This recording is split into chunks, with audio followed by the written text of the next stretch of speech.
de por qué me emociona estar aquí de frente a ustedes en una de estas clases de ciencias sociales.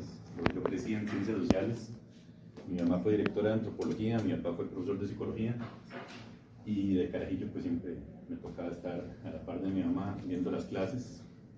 Recuerdo una en particular, que ella siempre se la cuenta a todo el mundo. Eran principios de los 80s y una de las caricaturas que más nos gustaba a todos eran los pitufos. No sé si han visto los pitufos, tal vez las pelis actuales. Entonces yo dibujaba pitufos por todo lado. Entonces, ¿qué hacía uno de aburrido en épocas en que no había ni celular, ni iPad, ni nada, y no teníamos opciones? Dibujar en lo que uno pudiera. Y mi mamá siempre cuenta que una de esas veces que estaba yo aquí, me puse a dibujar aquí, me puse a dibujar pitufos, por eso lo hacía, en la pizarra. Y dice mi mamá que de repente sintió como este enorme silencio, como que le estaban poniendo una atención como nunca le habían puesto. Y era que en realidad no se estaban poniendo atención a ella, me estaban poniendo atención a mí a los dibujos que estaba haciendo. Entonces, divertido venir a hablar de dibujos y cosas similares hoy en día aquí a Ciencias Sociales. Ex-Ciencias Sociales, ahora sí, conocido como edificio de aulas. Perdón, cierto. Bueno, para mí siempre será un imaginario, siempre será Ciencias Sociales, y algún día espero que me dejen hacer una película aquí. Este edificio da para muchísimo, pues sobre todo de terror. No sé si en la actualidad todavía se sueltan murciélagos, pues dice mi mamá que una vez se soltaron murciélagos acá y volaban para todo lado, capeándose a la gente. Como los murciélagos tienen radar, todo el mundo corría en pánico, pero los murciélagos no le pegaban a nadie. No sé, algo de lo que pueden aspirar en algún momento, ver entre murciélagos y sentirse Batman, se paran así en medio y dejen que pase. ¿Así? ¿En serio? ¿Así? Un poquito para acá, pero me está matando el toque. Bueno, ¿qué les cuento? Una breve introducción. Pues yo empecé estudiando aquí en la UCR Artes Gráficas en Bellas Artes. Después de mucho intentarlo, después de que mis profesores me frustraran, decidí que no era lo mío. Pero yo quería contar historias, eso sí era cierto. Yo tenía claro que yo quería contar historias. Porque por supuesto la razón por la que estudié artes gráficas es porque esperaba algún día estar haciendo cómics. Esa era mi meta en la vida. Decidí pasarme a la Veritas a estudiar cine, ahí fui feliz. Fui bastante feliz porque me sentí que estaba en lo que realmente podía hacer. Pero la vida tiene muchas vueltas particulares. Y el salir de cine me permitió volver a los cómics de una manera muy particular y muy curiosa. Porque empecé a hacer guiones primero para la pensión, alguna vez vieron la pensión, y ya sé que en alguno de ustedes ya salió la pregunta de, ¿y a usted le tocaba escribir que qué rico ese jugo dos pinos? Sí, me tocaba escribir qué rico ese jugo dos pinos. Ni les cuento cuando nos tocó hacer publicidad para un patrocinador de pañales para adultos. Eso sí era complicado porque ninguno de los actores, ninguno de los personajes iba a salir diciendo, ay, qué bueno que tengo estos pañales de adultos ahora, porque ahora sí me siento más feliz por la vida. O sea, eso no iba a pasar, ¿verdad? Pero se logró. En fin. La cosa es que eventualmente empecé a hacer guiones también para series animadas producidas con el Fondo del Fauno. ¿Conocen el Fondo del Fauno? Es el fondo audiovisual que da el Centro de Cine una vez al año. Si entre ustedes hay cineastas o animadores, yo no sé, el Fondo del Fauno es una cosa lo que les investiguen y apliquen, es súper importante. A través de empezar a hacer guiones para animación, el amigo que me metió en eso me empezó a insistir que yo por qué no hacía cómics, que yo dibujaba bien. Yo diría que hago lo que hago y funciona. Que yo venía a hacer mis propios cómics, se vino la pandemia, empecé a dibujar cómics como para mí, y pues eventualmente decidí ponerme a hacer y lo estoy haciendo. Ahora no es mi primera incursión en cómic nacional, por allá a finales de los 90s, por allá del 97-98 empezaron a salir cómics nacionales de autoproducción. Ahora les cuento un poquito el tema de la historia del cómic. Tengo como un PDF por ahí, creo que lo tengo a mano, si quieres ahora te lo paso y les explico un poquito la historia. En aquellas épocas era autonombrado de editor, porque esa es una cosa una maravillosa ventaja que tiene este país, dentro de todas las desventajas que tienen, que ahora suena eso. Este país tiene muchas desventajas a nivel cultural, artístico, profesional. Pero si uno aprende a localizar cuáles son esas desventajas, aprende a manejarse dentro de ellas. Y una ventaja, si quieren ser autores, perdón, si quieren ser escritores, si quieren ser músicos, si quieren ser cineastas, si quieren hacer cómics, no hay nadie que les vaya a decir que no. Hay algunas reglas que son interesantes, importantes, por ahí, saber qué es un ISBN, cosas por el estilo, pero el asunto es que nadie les va a decir que no. No va a llegar un gremio organizado a decir es que usted no tiene para ser músico. Por supuesto que si se meten a la CAM eso ayuda. Digo, hay posibilidades, pero nadie les puede decir que no. Y sobre eso, en 1997 salió una revista de cómics en el país que se llamaba Camaleón. Yo me meto de guionista en ese momento, hago otros amigos, Camaleón se cancela y yo les digo a mis amigos, curiosamente uno de mis amigos fue el que me metió después de hacer cómics de animación, guiones de animación. Y yo digo, madre, yo que a mí me encantaría sacar mi propia revista de cómics. Y él me dice, démosle. Es importante conseguir amigos así en la vida. Amigos con los que en algún momento se van a pelear, yo me peleé con él, pero eventualmente volvimos a ser amigos. Entonces, consejos sobre la vida, en cada proyecto de grupo que se meta, sea que monten un bar, una banda de rock, o peor aún, si se meten como facción de un partido a la Asamblea Legislativa como diputados, que creo que esa es la nueva aspiración, entre compas hagamos un partido, metámonos de diputados, tarde o temprano se van a pelear entre todos, tarde o temprano, no vale la pena, porque la mayoría de esos pleitos se pueden sobrevivir, y me consta. Y si este amigo y yo no nos hubiéramos peleado, tal vez habríamos hecho muchísimas más cosas de las que logramos, pero bueno, algo hicimos.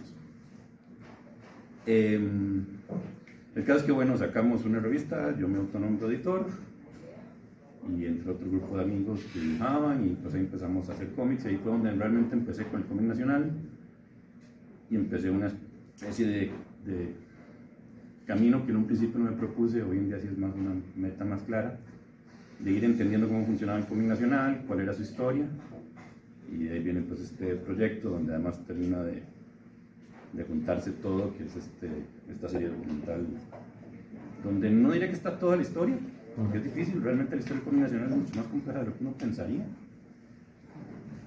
Si lo unimos con humor gráfico todavía más, el humor gráfico en Costa Rica tiene más de 100 años de estarse haciendo, tuvo una época particularmente de oro que fue más allá de la mitad, de hecho casi todo el siglo XX, una parte muy fuerte todavía entre los 50, los 70 y hacia los 90 se empieza a declinar. Ahí cambian muchísimas cosas, paradigmas sociales y políticos que cambian muchísimo el humor gráfico en Costa Rica. Pero el cómic como tal, si entendemos cómic, y ahí hablando un poquito de las definiciones que comentábamos, diferencias entre humor gráfico y cómic. El humor gráfico, hay cómics de humor, eso claramente lo hay.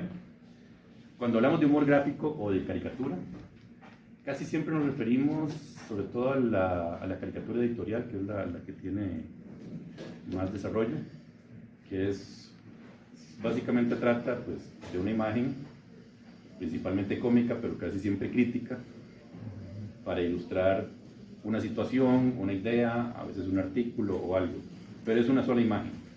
Y sobre esa imagen pues, se combina dibujo y texto, no siempre texto, a veces el texto está implícito, pero esa es la caricatura o el humor gráfico en sí. Cómic es cuando ya empieza a haber secuencia, cuando ya hay que pasar de un cuadrito al otro. Y ahí empieza la magia de la narrativa secuencial.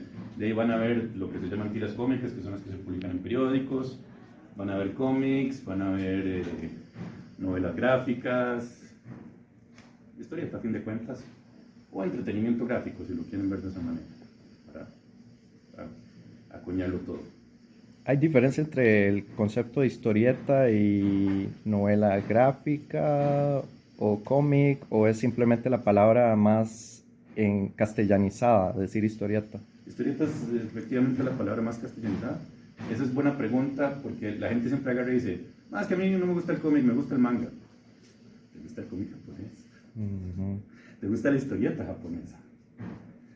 Podemos hablar ya un poco de temas, y si alguno de ustedes es fan, probablemente ya me quiso saltar encima al respecto. Sí, la historieta japonesa, o llamémosle manga, o manga, porque siempre está además esa discusión de cómo se pronuncia, si alguien sabe japonés, me puede decir de una vez cómo se pronuncia. Pero el caso es que sí, la historieta japonesa sí desarrolla temas muy culturales particulares y subtemas y subgéneros y demás, con lo cual casi que le ha dado su propio lugar, entonces tampoco es tan raro decir cómic y manga. Pero al final de cuentas es, en un plano global es lo mismo. A nivel Castellanizado. castellanizado, sí, exacto. Sí, historieta tal vez fue por muchos años el término más general, pero la palabra cómic ha ido ganando terreno a lo largo de varias décadas y sobre todo pues en los últimos años con la proliferación de las películas de personajes de cómics, que ya lo puso como más en el colectivo más general y no tan específico del nicho.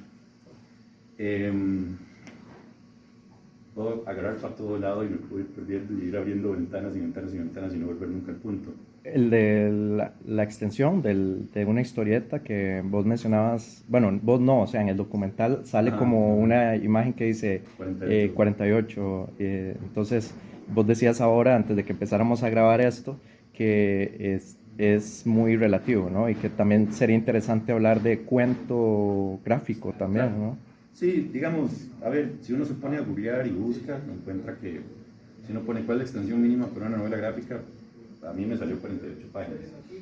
Un cómic tradicional de Estados Unidos anda entre las 24 y 32 páginas, más o menos. Para mí la diferencia entre una novela gráfica y, digamos, un cómic es un cómic, digamos, comparando con la industria estadounidense, gringa, es que ellos tienden a las series de personajes que duran décadas y décadas y décadas. Entonces, para mí sería la diferencia que hay entre una serie de tele y una película. O sea, la novela gráfica es un cómic que uno va a leer como quien consume una película o como quien consume, pues sí, una novela literaria, de sentarse y leer un relato completo. Podrían haber series de novelas gráficas como hay series de películas o como hay series de libros, como Harry Potter, por ejemplo. Puede ser una serie de novelas, de novelizaciones gráficas de Harry Potter, seguirían siendo novelas gráficas. Igual hay una serie de películas, igual hay una serie de libros y pues ahora además viene la nueva serie. Entonces son como las pequeñas diferencias. Extensión, sí, te digo, es relativo. Yo quise buscar, sobre todo para el documental, como una cantidad mínima de páginas, un poco para equiparar con las cosas que entendemos. Si uno va a participar en un festival de cine, con un cortometraje, el cortometraje se comprende pues no de 0 segundos, pues sería muy raro, pero póngale que de 1 segundo a máximo unos 26, a veces 30 minutos. De 30 a 45 es una categoría que suele ser muy difícil de meter, que le llaman mediometraje, y de ahí en adelante todo el largometraje. En literatura lo tenemos, el cuento corto, el cuento largo, la novela corta, la novela larga. Entonces dije yo, bueno, una de las discusiones siempre con amigos es que es una novela gráfica, porque algunos se han dedicado específicamente a desarrollar novelas gráficas, otros no tanto, pero de repente una novela gráfica se ha movido también muy a nivel comercial. Pasan dos cosas con el término novela gráfica. Hay un grupo general, un poquito pedante, que agarran y dicen, no, yo no leo cómics, yo hago novela gráfica. Y ya sienten que no están haciendo lo mismo, están haciendo lo mismo. Tal vez les interesa otros temas, nada más. Pero es lo mismo. Y luego están los cines que no entienden el asunto, y entonces agarran y me ponen al póster de la nueva película de Avengers basada en una novela gráfica. ¿Cuál? Sí, al menos hay una novela gráfica de Avengers, probablemente hay. Pero esa película está probablemente más basada en lo que se ha construido a lo largo del cómic como serie, como producto seriado, más que una novela gráfica específica. Ejemplos de novelas gráficas que se hayan hecho cine o animación, The Killing Joke, de Batman. Habría una pequeña discusión con respecto a Watchmen, porque Watchmen técnicamente fue publicado seriado, pero se ha movido más en una versión condensada. Bueno, condensada, no, o sea, con todos los integrada, digamos. Entonces uno tiende a verlo más como novela gráfica. Entonces ahí la discusión se vuelve más compleja. ¿Cuál es el punto de todo esto? Es muy relativo. A fin de cuentas, cómic, historieta, como quieran llamar. Si quieres les paso, voy a ver si tengo lo del PDF, sí. hablo un poquito de la historia. No sé si tienen preguntas o comentarios o algo hasta el momento. ¿Todo bien? ¿Qué les recomendarías a personas que ahora se van a poner a armar una mini novela gráfica ¿verdad? O cómic y nunca han tenido como, digamos, una práctica, porque una de las cosas que les he recomendado es, sino, que hace uno si quiere hacer algo de secuenciación gráfica y no sabe dibujar, entonces yo les he dicho, hagamos entonces una fotonovela, ¿no? Que es como ir tomando captions o screenshots de un video y luego se montan como si fuera una secuencia, etcétera. Pero vos desde tu experiencia, ¿qué recomendarías? Para mí lo que define cómic como tal es lo que, como les decía, es la secuencia, la narrativa secuencial.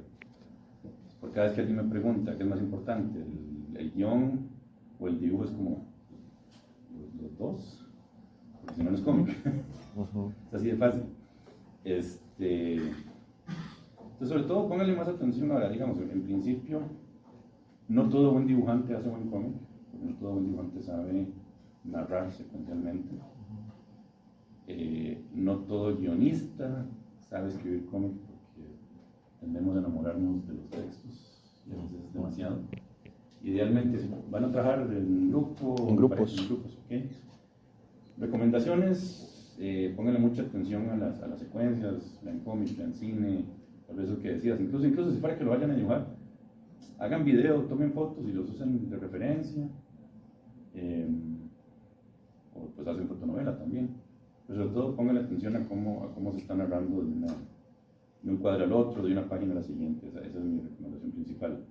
Y si trabajan en equipo dibujante-guionista, yo creo que el guionista tiene que saber dibujar con los textos y el dibujante tiene que saber escribir con las imágenes.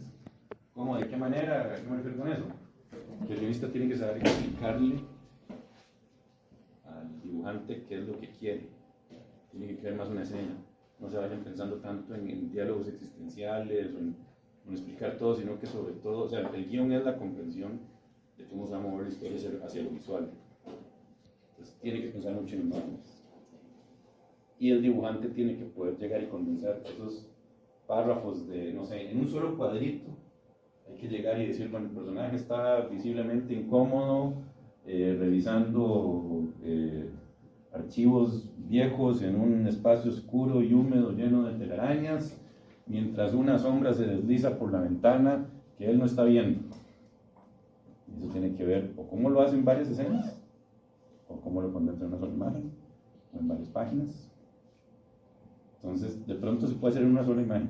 Perfectamente está el personaje visiblemente nervioso, revisando aquí, hay un ambiente con telarañas, oscuro, y atrás hay una ventana donde se está colando la sombra.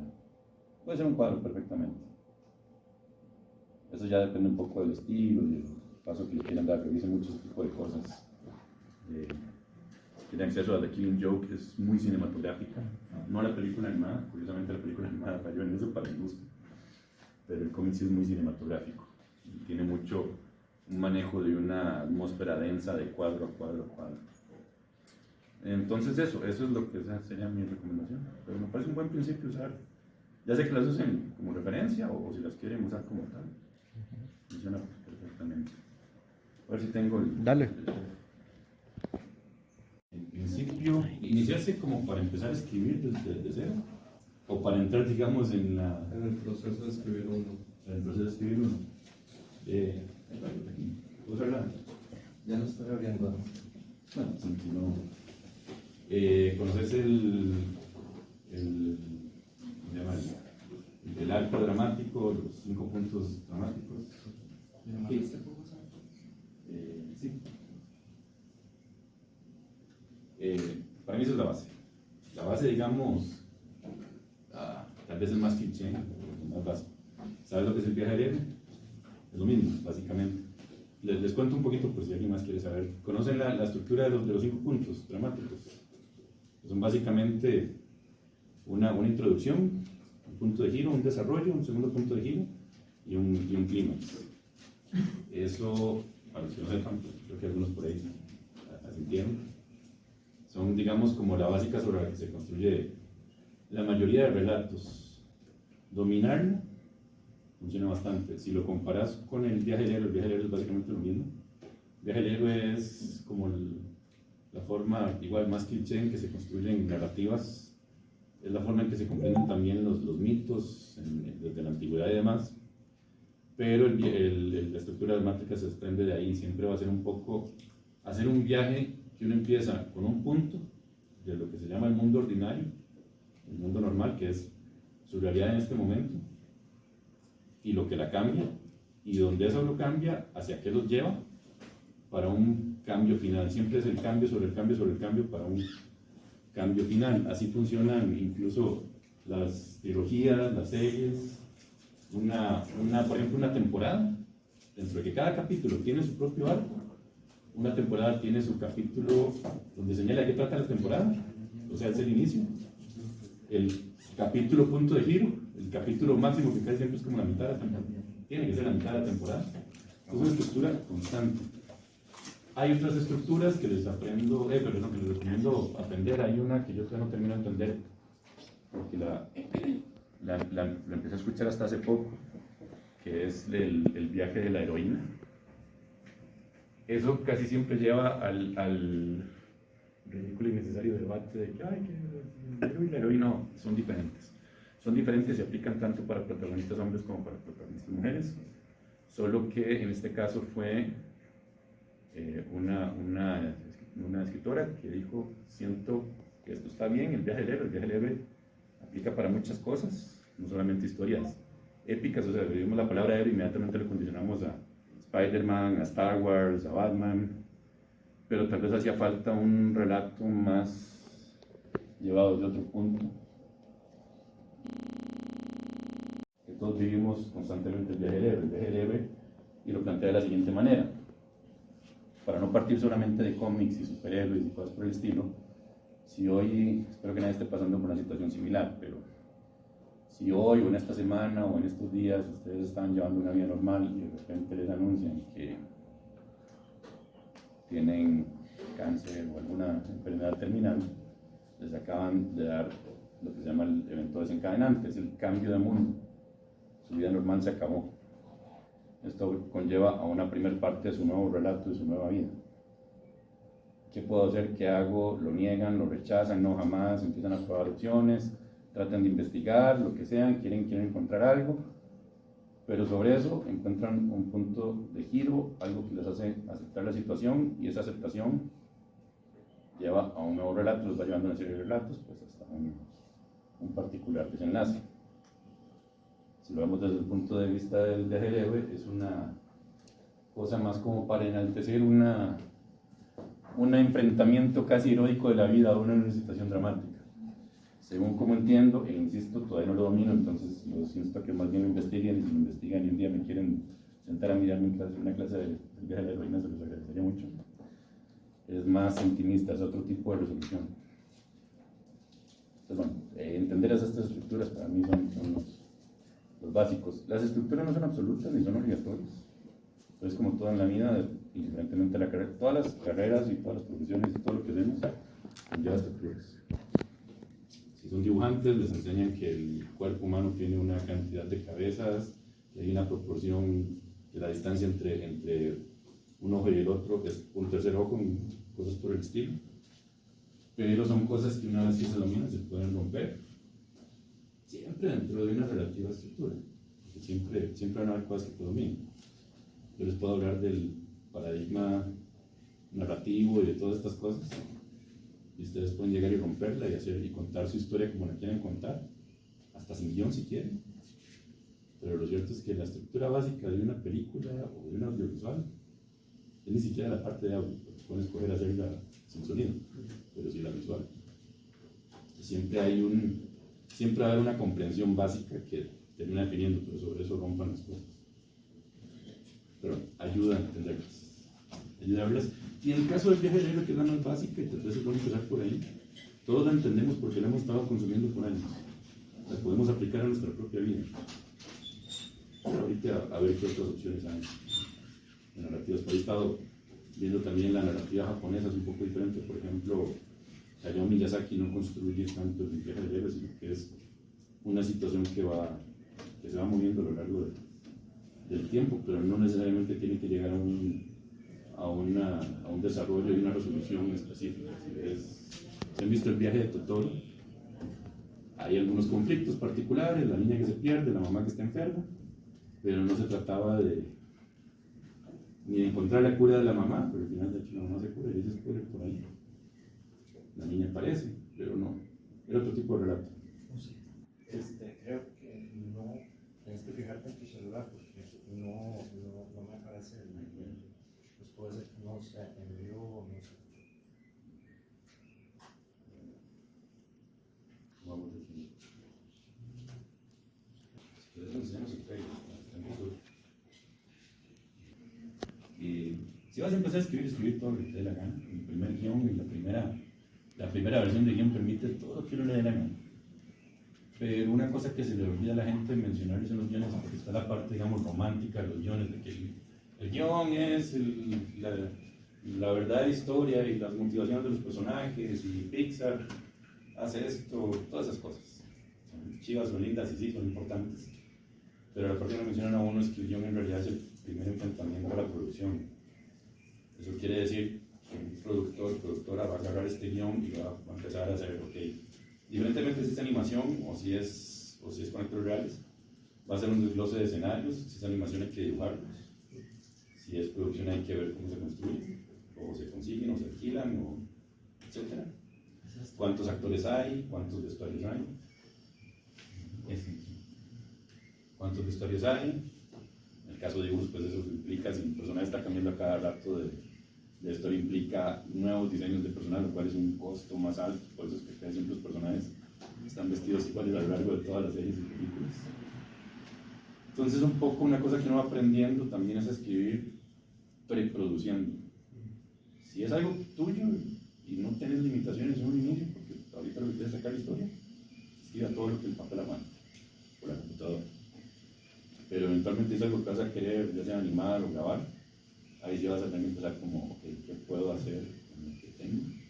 Y significa una reescritura. Entonces uno aprende también a solucionar. Pasado en la pensión, uno del esquema que uno tenía era los sitcoms. ¿Usuarios han visto Friends? Friends tiene, en los sitcoms, usuarios gringos que tienen plata, tienen la capacidad de hacer una pequeña escena, que si digamos, si tenemos un sitcom aquí en la U, hay ciertos escenarios, está el de la clase, está la soda, está el petit, por ejemplo, digamos que son los escenarios básicos que va a hacer siempre en cada capítulo. Y de repente una pequeña escena atravesada que por alguna razón ocurre en Chirripó. Nosotros no tenemos la plata para hacer eso. Ni siquiera para disimular lo que parezca que es Chirripó. Entonces, haciendo la pensión, yo de repente metía escenas así que nada que ver, con personajes X que aparecían de pronto, y no era tan fácil. O sea, la producción lo va poniendo a uno en su lugar y uno va entendiendo que esto se graba en 2 días de 12 horas, en el caso de la pensión, con estos y estos limitantes que más tienen que ver no solamente con la plata o las capacidades de producción para poder crear escenarios o demás, sino además las propias limitaciones que tenga el propio director. Sus limitaciones, me refiero a sus limitaciones de imaginación o las limitantes físicas que incluso tengan los actores. Uno quiere ponerlos a brincar y cantar y resulta que no saben cantar. Yo habría querido hacer un capítulo musical, no se podría. Entonces uno empieza a escribir solucionando de una vez. Si uno tiene claras las limitantes, empieza a escribir solucionando. Eso también es bueno. Para al principio, y sobre todo si es algo tuyo, huele si saque todo el sistema, poco a poco se va autorizando. Son las necesidades del caso. Y de cuenta, si uno está trabajando para uno, si los limitantes siguen siendo producción, plata, otras cosas, pero al principio uno es el que se limita, ¿no? Después llegan otros a decir, eso no se puede hacer aquí. Y dice, no. Nunca falta la persona en Costa Rica que dice, es que yo quiero hacer una película de zombies. Literal, quiero hacer una película de zombies. De hecho, mi concepto es una película de zombies de los 80. Si alguno de ustedes la reconoce, puede ser amigo mío. Es una de las películas que me inspiró a querer hacer cine. Pero nunca falta la persona que dice, es que los zombies no van con nuestra realidad. En Costa Rica, en Estados Unidos y en Japón se muere gente. Y si la gente se muere, puede ser cadáver, puede ser zombie. Así de fácil. que es bueno encontrar narrativas que van de la mano con la identidad, el toque, ¿no? Sí. Eso, de hecho. Bueno, le hablamos del... ¿Abuelos? Sí, nada más que el parlante no está funcionando. Un específico, están con varios grupos unidos enseñando lo que hacemos. Pero sí, la distribución es difícil. En otra época, todavía tal vez lo haga, pero muy reducido, lo habríamos tirado en DVD, en Blu-ray, lo habríamos tratado de vender a nivel físico o llevado a videoclubs a ver si lo querían pasar por ahí. Hoy en día esa no es una opción. Hoy en día es nada más para los boomers que de vez en cuando me dicen, ay, ¿por qué no tienen DVD en Blu-ray? Ok, sí, voy a sacar 6. Voy a tratar de sacar 6 DVDs para ese que me está preguntando, que pueda que sí lo compre. Los otros 4 que siempre me dicen que si saldría lo comprarían y yo sé que no lo van a comprar. Y que me queden a mí como porque se va a ver bonito en el stand de cómics, ahí la cajita puesta decorada, básicamente. Plataformas es difícil, hay algunas plataformas independientes a las que he llegado con animación. En ese momento tenía una distribuidora que se encargaba de eso, ya no estoy trabajando con ella. Entonces, de hecho, si conocen la plataforma Tubi, es gratis de que les atraviesa anuncios de por medio, pero vale la pena. Y si tienen un VPN, vale muchísimo más la pena porque la versión mexicanizada de Tubi no es tan buena, pero aún así hay mucho material interesante. Ahí han llegado series animadas fijas. Entonces quiero apuntarle a Tubi.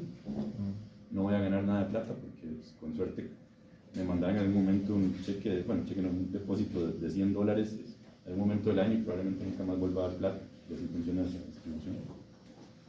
Pero entonces sí, no sé, o sea, la pregunta de cuáles son mis expectativas, no sé, ahora, más inmediato.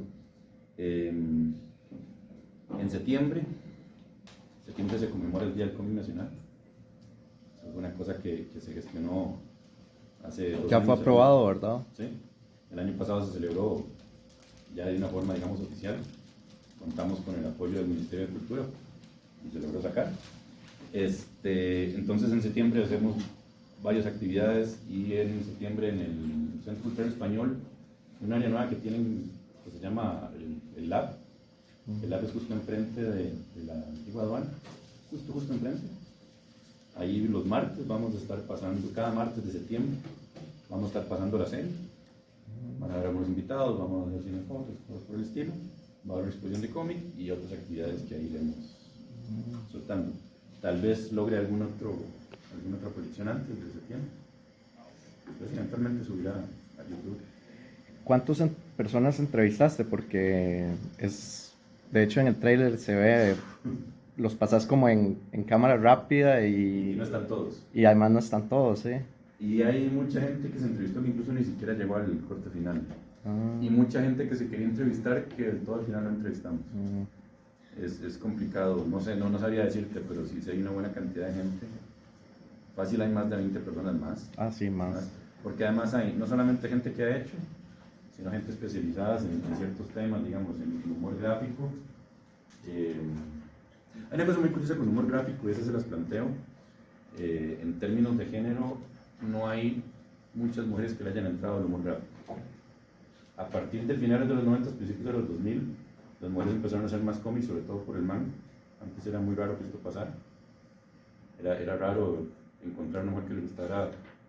Y lo digo porque sí, era verdad. En los 90 lo más parecido a que no me gustara un tema de fantasía. Iba más de la mano con tipo Isabel Allende, La Casa de los Espíritus. Era una fantasía tal vez más allegada, o sea, con el realismo mágico. Era más desde el realismo mágico. No era, o sea, a veces claramente hay unas excepciones, pero era más raro. El anime y el manga a partir de los 2000 como que le abrió la puerta a un público mucho más diverso, entre toda la amplitud de la palabra, y de repente empezaron a ver mujeres que hacían cosplay, les gustaban los cómics, que se empezaron a meter en este asunto, y empezaron además a entrar desde diferentes aristas, desde las comerciales. De hecho hay mujeres trabajando en Estados Unidos, en Canadá, haciendo cómics y animación, y otras que tal vez no habían pensado en el cómic, pero que son artistas plásticas, y encontraron en el cómic una forma de contar cosas particulares de los retos que enfrentan desde género. ¿Por qué les digo eso? Porque el humor gráfico no se ha dado, no pareciera que se ha dado tanto, Lo que sí hay, y eso es súper interesante, son investigadoras. Entonces muchas de las mujeres que entrevistamos, aparte de las que hacen, a nivel de humor gráfico, fuimos investigadoras académicas. Ahí tenemos a María Pérez Iglesias, una que no pude entrevistar, pero fue una referencia muy importante, lástima no pude entrevistar en el momento, se lo recomiendo muchísimo, es Ana Cecilia Sánchez. Ella ha escrito muchísimos libros sobre la historia del humor gráfico, acaba de sacar uno, precisamente sobre un autor que yo no conocía de humor gráfico. Ahorita no recuerdo el nombre porque, como les digo, no lo conocía. Pero bueno, Ana Cecilia Sánchez es probablemente la investigadora número uno y la referencia número uno del humor gráfico en Costa Rica, a nivel histórico y análisis social. También entrevistamos a la directora del semanario, porque el semanario es súper importante en términos de que por años fue la literal portada de los caricaturistas el caricaturista más importante de este país, Hugo Díaz.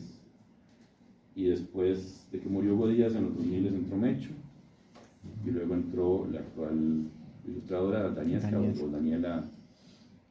Daniela Espinosa Castro, Daniesca. Y la directora del semanario fue importante en hacer ese regreso a la caricatura en la portada.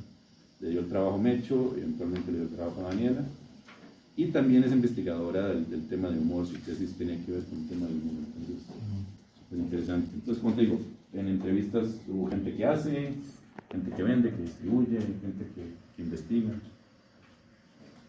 Hay bastante en ese sentido. Ordenar los elementos tanto dentro de la viñeta como dentro de la página, para que uno vaya manteniendo esa lectura y que una cosa lleve a la otra. Digamos, ella incluso casi que convierte la burbuja de pensamiento en una viñeta dentro de la viñeta. Pero empezamos con ella aquí, porque entendemos ese tipo de lectura, y su diálogo nos lleva hasta acá a lo largo de esta viñeta. El haber escogido una viñeta horizontal larga para hacer esto hace que realmente se sienta una progresión de un largo relato de angustia, que es que tiene que ir al hospital. Nótese que el hospital lo tiene con X, con fuego, satanizado. O sea, realmente es una angustia para ella tener que ir al hospital. Y empieza con una cosita. Esto puede haber sido un cuadrito así, totalmente autocontenido, estrecho, de cómo ella se siente en su propia cama, en su propia cabeza, pero de esa cosa estrecha que está casi definida incluso hasta por la línea de la cama, parte hacia su imaginación. Casi que hace una transición muy clásica de cine de tele, que es cuando hacen transición a una imaginación, algo por el estilo, en una misma viñeta. Cosas importantes es que llegando acá, de alguna forma hay que volver aquí y luego ir pasando para saber, para ir leyendo en el orden adecuado. Entonces, sobre todo es la subordinación de elementos, tanto dentro de la viñeta como de un paso al otro. Una cosa que usualmente nadie piensa aquí, es una cosa en la que fallan muchos, es precisamente en el acomodo de los textos. El texto últimamente lo va a llevar a uno. ¿Sabes? Hay gente que pone los textos de forma muy arbitraria, sobre todo los diálogos. Y una cosa importante, hay una cosa que pasa mucho con los dibujantes. Le tienen terror a tapar el dibujo con el texto. Y a tarde o temprano, bueno, lo ideal sería que uno lo planteara. Yo no lo hago porque como me dibujo a mí mismo, voy escribiendo la historia, o sea, sé lo que quiero contar. Además que ya como guionista no siempre hago los guiones de mis cómics, lo voy haciendo en el camino, capaz que hasta se nota. Pero tarde o temprano hay que sacrificarlo. Lo ideal sería así plantear como que aquí va este diálogo, bajo la misma idea, el entender el paso de un diálogo al otro y sobre una dirección comprendida dentro de la viñeta. Yo creo que el diálogo está bien puesto cuando uno, como lector, está escuchando voces y no está viendo una cosa que efectivamente tapa de uno. Piensen un poquito en eso, ¿verdad? No se preocupen tanto qué dibujo está tapando, a menos que sea algo relevante que no debería taparse. Pero sobre todo además el diálogo, ¿verdad? Cómo subordinan esos diálogos de uno al otro para que se vean en el orden apropiado. Ninguno de ustedes sabe quién es. De hecho, nadie de 30 ni de 40 sabe que dice como de 48 para arriba.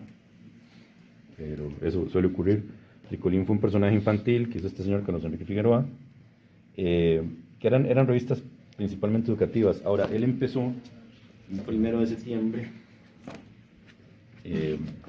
publicando en La República semana a semana, 1 de septiembre de 1971,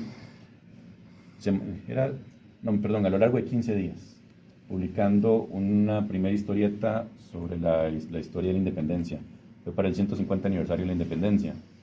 Ese es como el punto de partida. Si bien es cierto, tal vez se pueden encontrar cositas anteriores, pero este fue un punto de partida importante, la razón por la que pusimos el 1 de septiembre como el Día de la Historieta Nacional o el Día del Cómic Nacional, como le quieran llamar. Empezó publicando así y empezó a desarrollar diferentes revistas donde publicaban historias como la historia de Garavito, de la historia del cuerpo de bomberos, como son los bomberos en Costa Rica, la epopeya del 56, de hecho, voy a enseñarles por acá, enseñarles un poquito de documentos históricos. Publicaba mucho en periódicos o en segmentos especiales de periódicos. Y fue juntando un grupo de gente. Aquí está haciendo dos historietas, la que es toda la historia de la campaña del 56, y aquí está llevando una pequeña historia arriba que no tiene nada que ver, que tiene que ver más bien con cómo se estableció el 1 de mayo como el Día del Trabajador. Son muy cargadas de texto, son muy ilustrativas, ¿verdad? Es un poco, todavía maneja un lenguaje muy denso, pero también venía de ciertas influencias de su época. Se puede dar una idea así como de los primeros cómics del país como tal. 4 años después, 1975, pero igual, 1 de septiembre de 1971, llegó otro señor, bueno, que son además tocayos. El de Tricolín, este que les estaba enseñando, se llama Carlos Enrique Figueroa.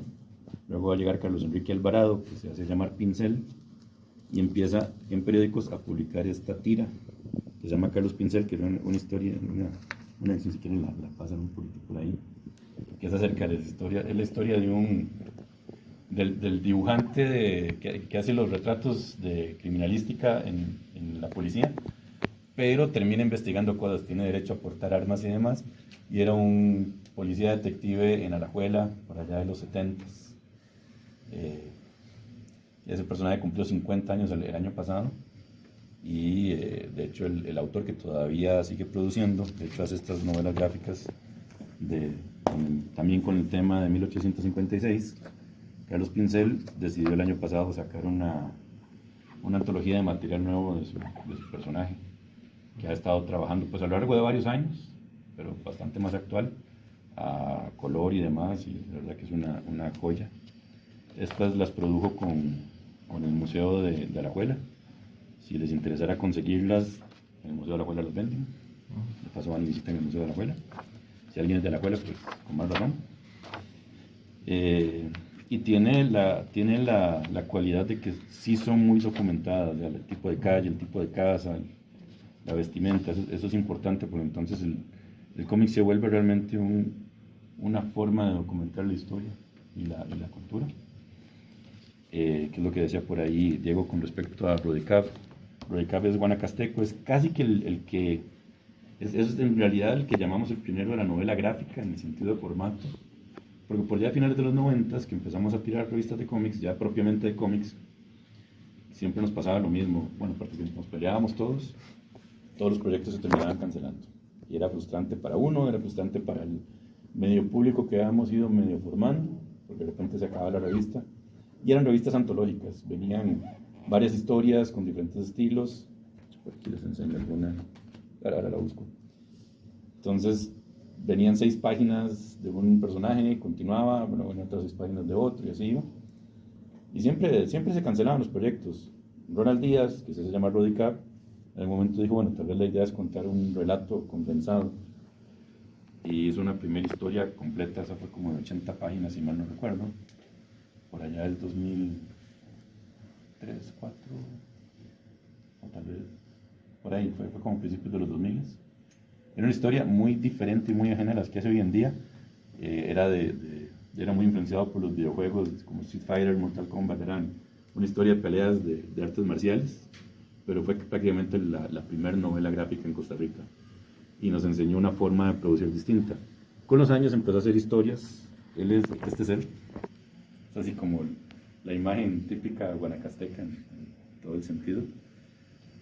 Ronald empezó a encontrar en el cómic una forma de documentar y de archivar la forma de vida guanacasteca en todo el sentido. Empezó a contar las leyendas. Las leyendas nuestras se pueden contar, hay gente que dirá que son de Escazú, de Cartago, de Guanacaste. Las leyendas tienen esa magia, son de todo lado, pero cada zona le mete su forma, ¿verdad? Y él, por ejemplo, él toma detalles como el vestuario, las casas, la forma de ensillar un caballo, por ejemplo, cosas importantes, por ejemplo, estas son cosas interesantes. Por allá del 2006-2007 va a haber un autor muy de San José que tira este cómic, a ver si lo encuentro, que se llama El Sabanero. Así que por aquí van. Nos dimos de tiempo. Hace rato nos pasamos, pero hubiéramos empezado con esto, que está Sí, muy chiva. sí, Entonces sí, no incluso- quiero pararlo porque está muy chiva lo que estás haciendo, que es mostrándolos. Esto es súper válido. Sí, ya, incluso si quieren comprar, puede ser después, nos ponemos de acuerdo. Me interesa más como enseñarles el muestrario. El Sabanero empezó a salir originalmente en periódicos, creo que no recuerdo si era en La Teja o El Día, creo que en La Teja. Y luego el autor decidió empezar a tirarlos en cómics propios, con historias completas. Y ¿En La Teja? Sí, sí, sí. Su historia es muy fantástica, muy libre de estas cosas estrictas de la documentación como tal. Es un personaje que tiene una hacienda en Guanacaste donde pasan cosas rarísimas, tiene como portales extraños donde se cuela todo tipo de bichos.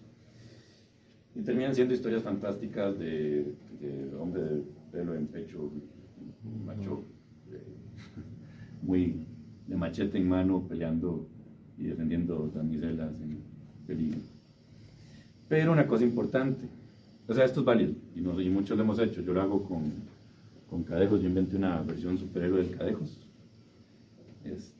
Tendemos mucho a eso, a contar leyendas, a contar la historia desde diferentes perspectivas. No son las únicas maneras de hacer cómic nacional, hay otros temas que ahora les enseño.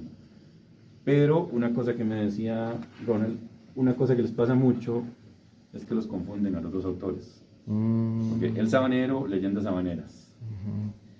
Y una cosa, y esto es importante, ustedes pueden crear la fantasía que quieran, pero ojalá si entiendan mínimo, si se van a meter con temas de cultura, con temas de diversidad. De hecho, con sí, temas de género y demás, tienen que hacer traten eso, sí. de entender un poquito en qué se están metiendo y sobre eso. Por ejemplo, El Sabanero usa este tipo de sombrero de ala ancha, a ver si lo pueden encontrar más, un poquito más fácil para que lo vean todos.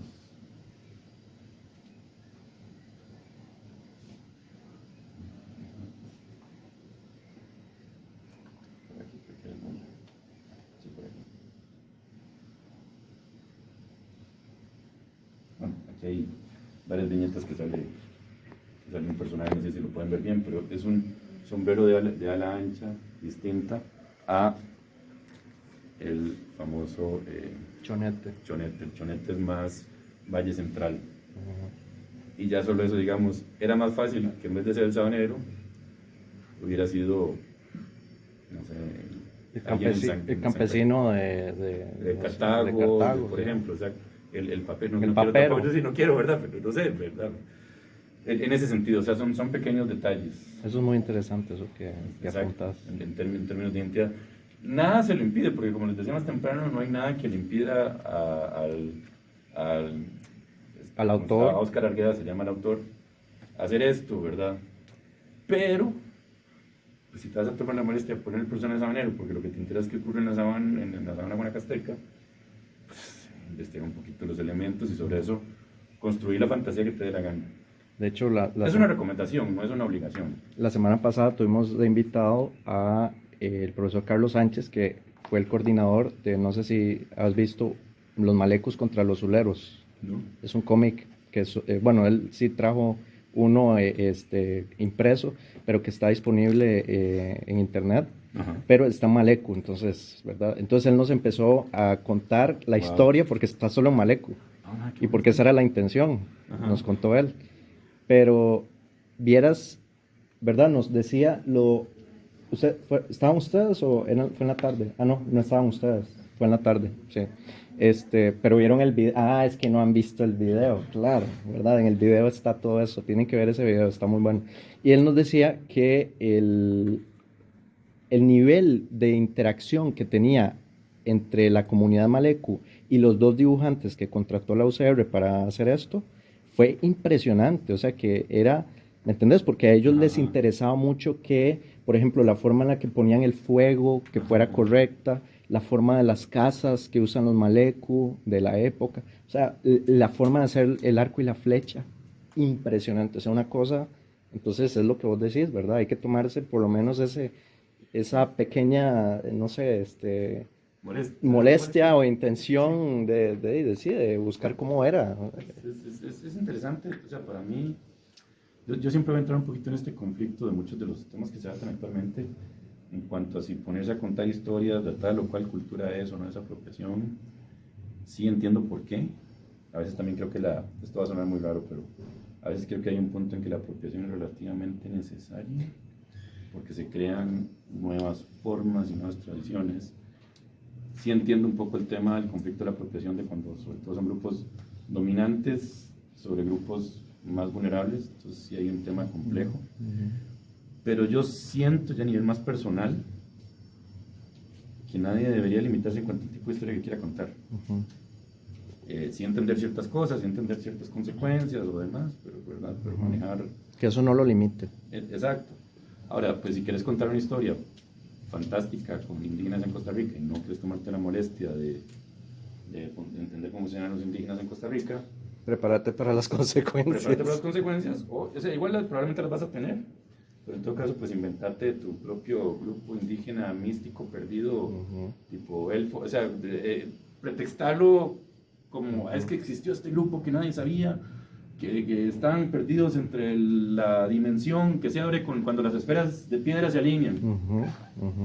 Exacto. Alguien por ahí te va a llegar y te va a decir, bueno, sí, pero por lo menos estás inventando tu propia forma. Exacto. Como la película de Atlantis de Disney.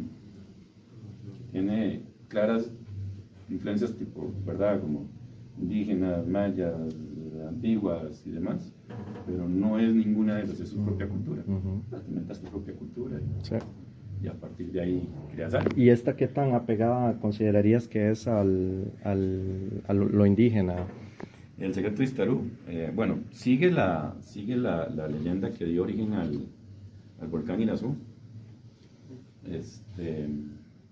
No sabría decirte 100% seguro, yo confío en un trabajo. ¿Quién es? Don Franco Céspedes Padre. Es una cosa interesante, hay dos Franco Céspedes Padre e hijo. Don Franco empezó con...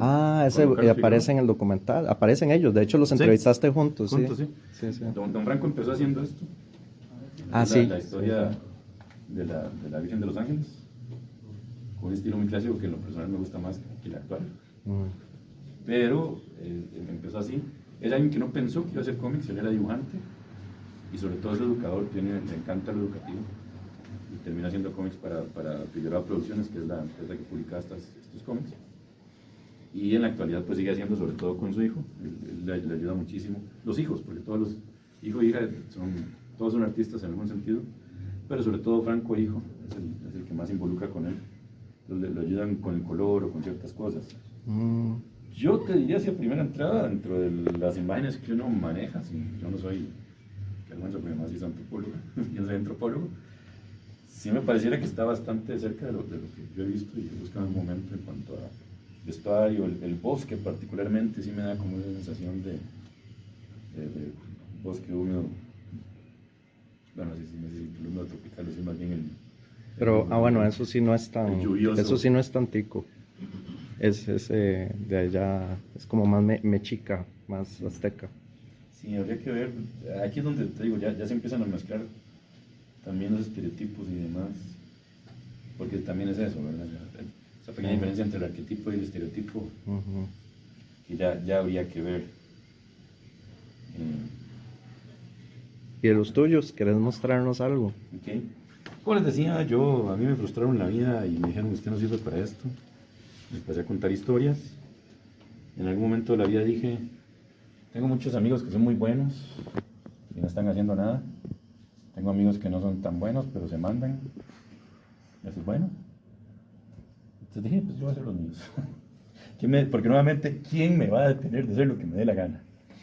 En ese sentido. Así que empecé a publicar cómics para mi gusto. En principio para mí. Si era necesario regalarse a los amigos, pues se los regalaba a amigos. Y partí de cortos. De cortos que había hecho, empecé a pasarlos a cómics.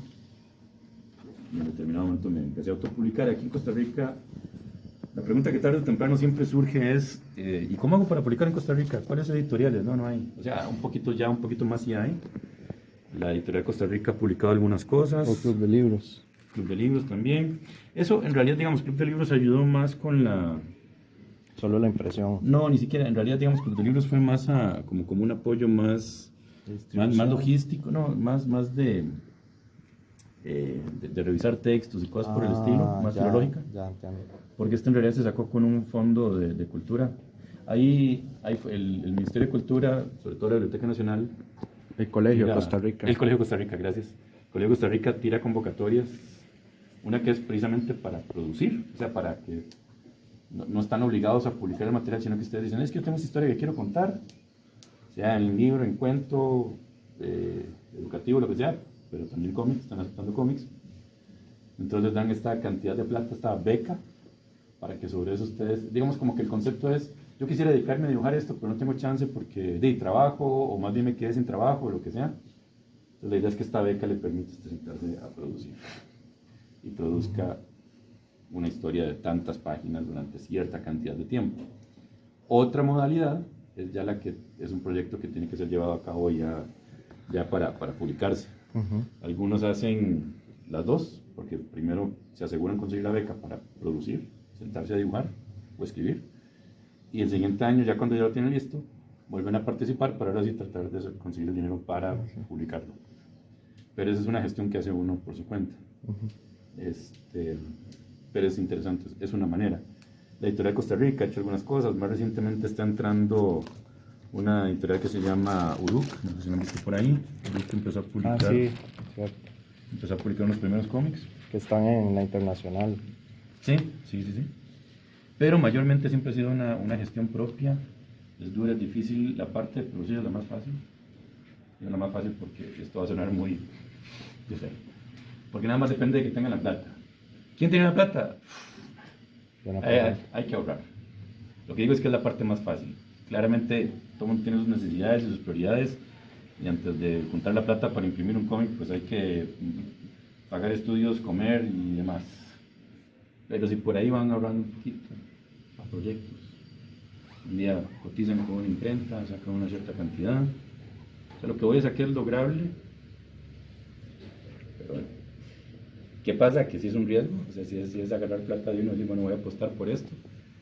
La distribución es difícil, la recomendación es mucho mover por redes y mucho festivales como la Comic Con, el Haru Fest, todo lo que sea de libros, Transitarte, la fiesta de la lectura, la feria del libro, todas estas.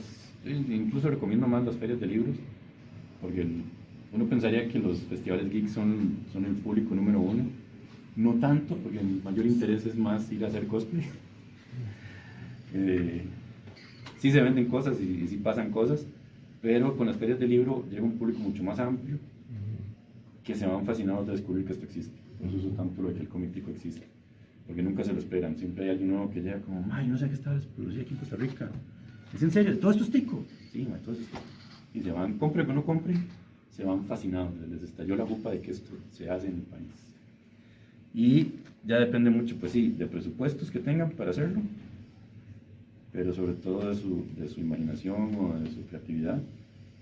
Aquí siempre, desde los 2000 para acá, siempre ha habido mucha tendencia al manga, pero nunca como en los últimos años, donde empezaron a hacerlo todavía más en los formatos tradicionales, y algunos autores empezaron a producir. Si van a la librería internacional y buscan la sección de manga, y yo pusiera este ahí, no sabrían si es japonés o si es tico, probablemente. Tal vez alguien ya muy especializado diga, este se nota que no es japonés. No, pero Por no, razón. está difícil, Pero la verdad, en darse cuenta. términos de presentación de producto es igual que los mangas que van a encontrar ahí. Y incluso esto le costó mucho a la imprenta entenderlo, está hecho leyendo de derecha a izquierda. Me contaba el autor que cuando lo mandó a imprenta, la imprenta dijo, es que lo mandó al revés. Ay, no. Y es como, ya les expliqué 20 millones de veces que así funciona el manga.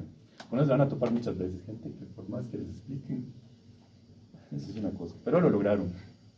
Lo lograron. ¿Eso cuándo, de qué año es ese? Esta es del año pasado. No es el primero que lo hace, ya son 3 que lo vienen haciendo. Los autores que tienen mucho el manga y lo han ido. Y ese no tiene nada tico, por decirlo así, o sea, es otros, digamos, está como en locaciones de otros lugares o fantasía. O... Sí, es más como dentro de sus propias realidades. No tienen tanto. Algunos que dibujan tipo manga sí lo han hecho para contar historia nacional, pero estas sí son como más abiertas. Más internacionales, podría decirse. Exacto. Y dentro de eso les decía, bueno, no hay que limitarse tampoco a que si todo tiene que ser, o sea, nada de los condiciones, ustedes nada más cuenten la historia que quieran contar. Hay amigos, yo sé que esto va a entrar, o sea, en algún momento alguien les puede llegar a decir que se están apropiando o no, pero tengo estos amigos, bueno, les voy a enseñar que sacaron esta miniserie de 5 partes, que es la leyenda del Rey Mono, que es tradicionalmente china. De ahí se desprende cosas como Dragon Ball. ¿Qué tan investigada esté en términos de lo chino? No sé, no tengo idea. Ellos están contando un poco, adaptando ciertas historias y a la vez creando las suyas propias a partir de un personaje que pues, en la actualidad estaría libre de derechos en ese sentido.